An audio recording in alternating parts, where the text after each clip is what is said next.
रंग महल के 10 दरवाजे, ना जाने कौन सी खिड़की खुली थी, सैयां कस गए मैं ना लड़ी थी, पिया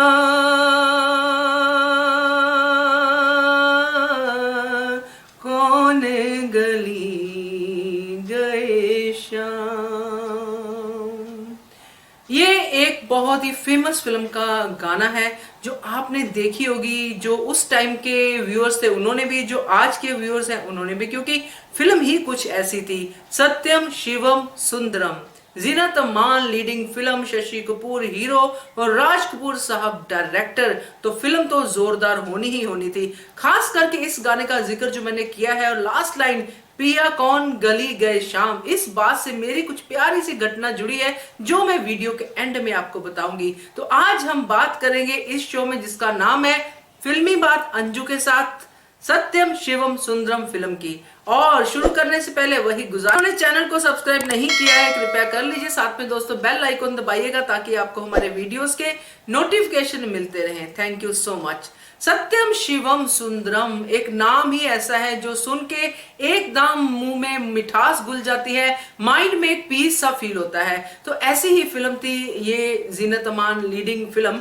तो इस फिल्म की जो कहानी है वो तो आप सबको पता ही है, पर थोड़ा सा मैं बता देती हूँ कि एक ऐसी लड़की जो बहुत सुंदर होती है, अपने टाइम पे किसी कारणवश बचपन में वो जल जाती है, उनका फेस खराब हो जाता है, बट उसकी आवाज इतनी सुरीली है कि आवाज का जादू पूरे गांव पे छाया रहता है। शादी नहीं होती है, आवाज सुन के एक सिविल इंजीनियर जो कि शशि कपूर है उनसे मोहब्बत कर बैठते हैं, मगर वो मिलते उनको उस टाइम पे जब वो अपना आधा फेस ढक के रहती है। उसी खूबसूरती के वो कायल हो जाते हैं और शादी का प्रपोजल रख देते हैं। मगर शादी के बाद जब घूंघट उठता है तो असली वाली रूपा सामने आती है, जिसको देख के शशि कपूर मानने को तैयार नहीं होते कि ये वही रूपा है जो उनको रात को मिलती थी, जिनकी आवाज इतनी सुरीली है। यहीं से वो शुरू होता है बवाल, और एंड तक फिल्म में एक जलजला दिखाया है। उस जलजले की कहानी भी मैं आपको बताऊंगी जो मेरी लाइफ से भी जुड़ा हुआ है। तो इस फिल्म से काफी सारी स्टोरीज मेरी भी जुड़ी हैं, इस फिल्म की भी जुड़ी हैं।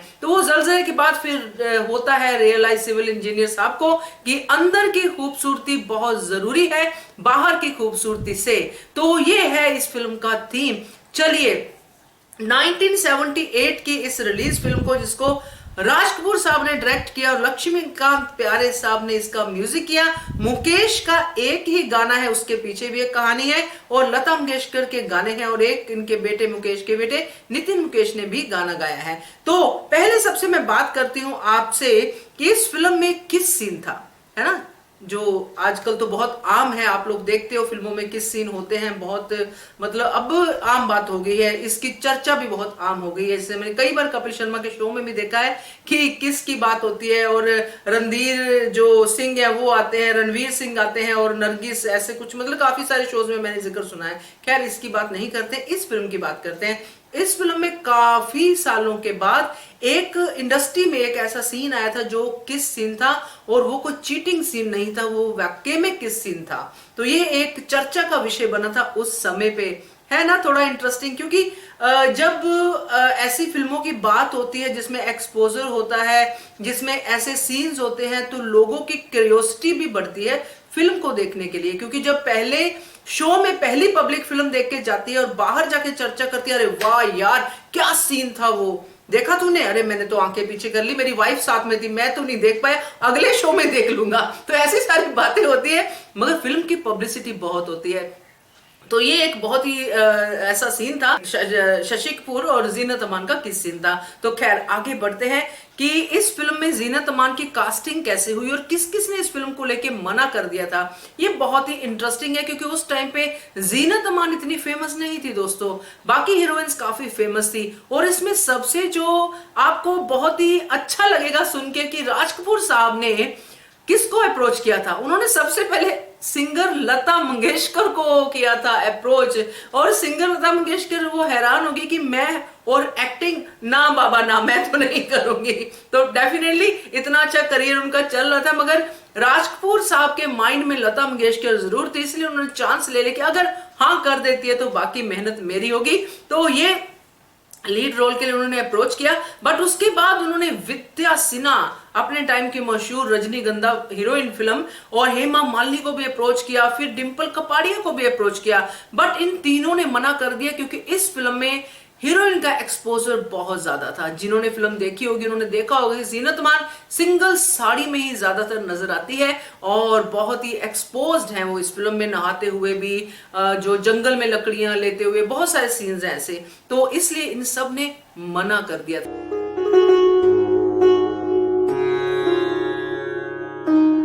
अब जीनत अमान कैसे आती है इस फिल्म में, ये मैं आपको बताती हूँ।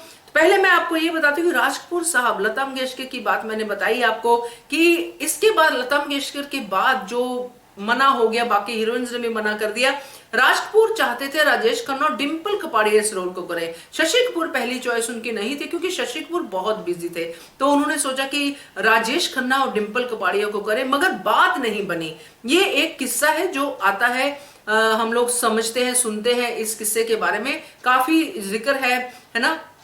तो राजेश खन्ना और डिंपल कपाड़िया ने मना कर दिया था, और फिर रणधीर कपूर ने कहा था कि अपने घर में ही हीरो बैठा है, आप उसको साइन क्यों नहीं करते हो। शशि कपूर की बात कर रहा हूं। रणधीर कपूर साहब ने कहा कि उनको साइन करो, हमारे घर पे ही है, तो आप उसके साथ फिल्म बनाते हैं, एकदम परफेक्ट है इस रोल के लिए। तो इस तरह से शशि कपूर की कास्टिंग हुई, और उसी दौरान शशि कपूर की कास्टिंग के बाद जीनत अमान ने जब सुना कि ये फिल्म बनने जा रही है, क्योंकि साथ में ही जब इतनी सारे जो हीरोइंस है मना कर देती हैं, पेपर में आना शुरू हो जाता है कि तलाश है, जो भी चीजें होती है पेपर में भी आनी शुरू हो जाती हैं।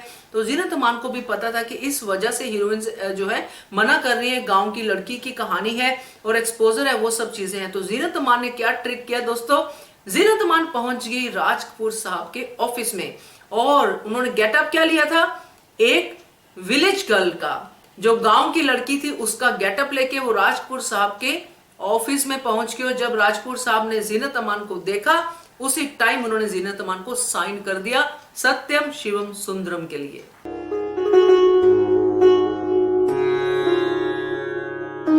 दोस्तों, जो मैंने आपको बताया कि राजेश खन्ना साहब जो थे उनके साथ फिल्म की बात नहीं बन पाई थी और नहीं किया था राजेश खन्ना साहब ने इस फिल्म को, इसके पीछे की कहानी भी है दोस्तों। इसके पीछे की कहानी ये है कि ऋषि कपूर ने अपनी एक इंटरव्यू में ये कहा कि राजेश खन्ना तो इस फिल्म को करने के लिए डेस्परेट थे, उनका पूरा मन था कि मुझे इस फिल्म को करना ही करना है, मगर जैसे ही उनको पता चला कि शशि कपूर इस फिल्म के लिए साइन हो गए हैं, तो उन्होंने प्रेस में यह कहना शुरू कर दिया, मीडिया में यह कहना शुरू कर दिया कि ऋषि कपूर ने अपने फादर राज कपूर को कहा है कि राजेश खन्ना को हटा के शशि कपूर को लो। और ये बात उन्होंने पब्लिक में कही, मीडिया में कही कि मेरी कोई गलती नहीं है, राज कपूर तो मुझे लेना चाहते थे, मगर अपने बेटे के इन्फ्लुएंस में आके राज कपूर साहब ने शशि कपूर को लिया। यहां पे ऋषि कपूर साहब एक और बात ऐड कर देते हैं कि ये कहा है राजेश खन्ना ने, मगर आप सबको बता दें दोस्तों, ये ऋषि कपूर साहब का कहना है कि राज कपूर को कोई भी नहीं कह सकता था कि आप ये करो ये मत करो, क्योंकि राज कपूर साहब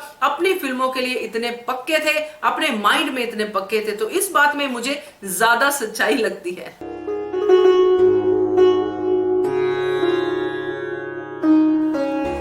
जीनत अमान के बचपन का रोल किया था पद्मिनी कोल्हापुरी ने। तो पद्मिनी कोल्हापुरी को साइन करने के लिए राज कपूर साहब ने 100 लड़कियों का ऑडिशन लिया था, उसमें से पद्मिनी कोल्हापुरी साइन हुई थी।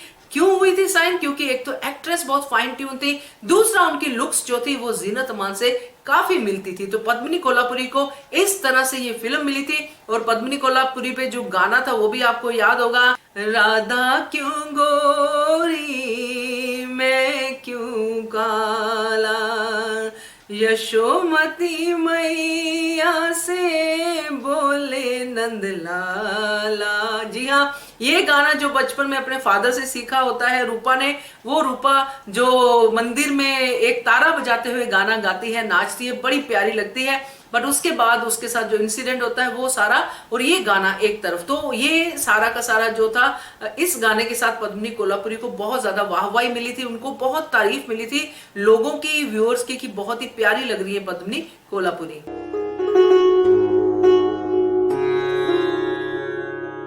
अब बात करते हैं सिंगर मुकेश साहब की। मुकेश साहब ने राज कपूर साहब को बहुत आवाज दी है अपनी, प्लेबैक सिंगर, बहुत ही फाइन ट्यून सिंगर, और राज कपूर के फेवरेट सिंगर थे। इस फिल्म में कोई भी मेल वॉइस में गाना नहीं था, सारे गाने फीमेल वॉइस में थे, इसलिए मुकेश साहब राज कपूर साहब से थोड़े से नाराज हो गए कि इसमें मेरा गाना क्यों नहीं है तेरी फिल्म में। तो इस सिचुएशन में राज कपूर साहब ने एक सिचुएशन क्रिएट की और ये गाना बनाया, जो आपने देखा होगा फिल्म में शशि कपूर और जीनत अमान के बीच में। और गाने में पहली बार जीनत अमान बहुत ही सुंदर कॉस्ट्यूम में नजर आती हैं, और गाना है चंचल शीतल निर्मल कोमल संगीत की देवी स्वर सजनी, ये गाना आता है ड्रीम सीक्वेंस के तौर पे। तो ये गाना मुकेश जी ने गाया था, और इसके बाद वो यूएस से चले गए बीमारी की वजह से, और उनके लिए एक और गाना था जो राज साहब चाहते थे कि मुकेश गाए, और वो गाना था तू औरत है वो महबूबा वो सब कुछ है, ऐसा करके गाना था।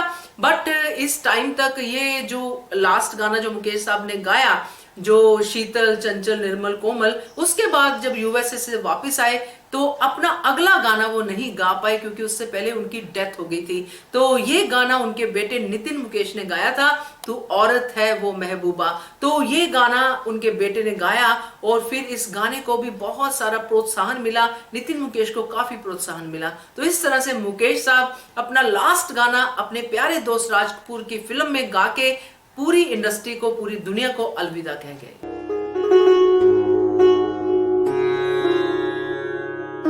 अब आपको बताते हैं बड़ा ही इंटरेस्टिंग किस्सा कि राज कपूर साहब ने उन दिनों में जब ये सत्यम शिवम सुंदरम की शूटिंग चल रही थी, शशि कपूर का नाम टैक्सी रख दिया था। वजह ये थी दोस्तों कि राज कपूर के अपने ही घर में हीरो था, रणधीर कपूर साहब ने सुजेस्ट किया था कि ये हीरो है, इसको ले लो। तो उस टाइम पे शशि कपूर साहब ने हाँ तो बोल दी थी कि दबाव में कि हाँ मैं कर लेता हूँ, फिल्म मना नहीं कर पाए, घर की फिल्म थी। मगर शशि कपूर साहब बहुत ज्यादा बिजी थे और उनकी डेट्स लेना राज कपूर को बहुत मुश्किल हो रहा था, इसलिए वो उनको बार बार टैक्सी ही कहते थे, क्योंकि ये तो जर्नी ही करता रहता है इस सेट से उस सेट और ये मिलता नहीं है, तो ये टैक्सी ही है। तो तब शशि कपूर साहब का नाम टैक्सी के तौर पे इस फिल्म में लिया जाने लग गया था। ये थी दोस्तों हमारी बातें फिल्म को लेके। अब मैं बताती हूँ अपनी बात। पहले तो मैंने जो आपको गाना सुनाया था शुरू में ही वीडियो की, जिसमें ये वाली लाइन थी, पिया कौन गली गए शाम, पिया कौन गली गए शाम।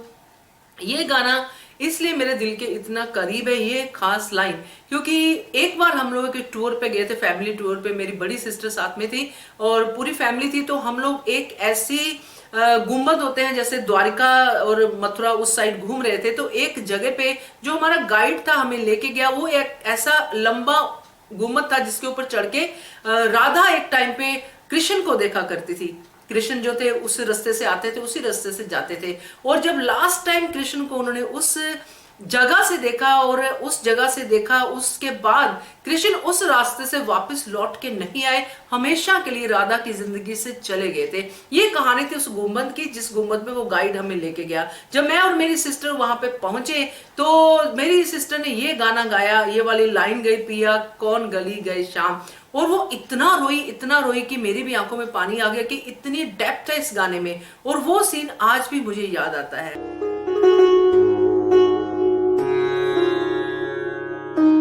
तो ये थी दोस्तों मेरी कहानियां सत्यम शिवम सुंदरम को लेके। आपकी कहानियां किस फिल्म से जुड़ी हुई हैं जरूर बताइएगा। नंबर है 9833155523। इस नंबर पे भेजिएगा अपना ऑडियो या फिर वीडियो। तो साथ में यही कहूंगी आपसे बार बार कि बनिए हिस्सा इस शो का फिल्मी बात अंजू के साथ और देखते रहिए channel Hungry Spirits. Thank you so much. Subscribe to our channel by clicking the subscribe button. Click the bell button and enjoy the latest uploads from our channel.